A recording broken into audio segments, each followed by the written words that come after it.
yung anak nila nakapag-abroad, akala na nila yayaman sila.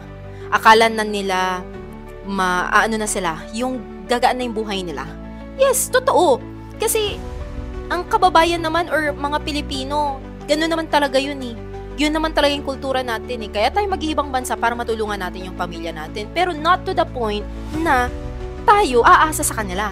Yung pamilya nila sa Pinas, aasa sa kanila, buong buo. Yung tipong hindi ka na magtatrabaho, mangungutang ka na lang ng mangungutang. Ano yun? Pinahirapan mo yung anak mo sa ibang bansa? Eh yung anak mo sa ibang bansa, single. Walang kahit anong responsibilidad dapat. Kasi wala pa naman siyang anak. Single nga. Walang jowa. Walang asawa. Walang anak.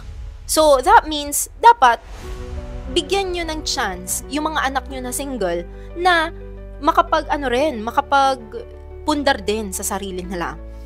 Hindi yung kayo, pamilya sa Pilipinas, mangungutang, akala mo kung sino na, akala mo, nandun yung mga anak ko sa abroad, ganito na yung buhay, ganito na, I have the rights to to buy anything I want, I have the rights to ask, anak, pag uwi mo, bili mo ako ng gold, kasi nasa Middle East ka.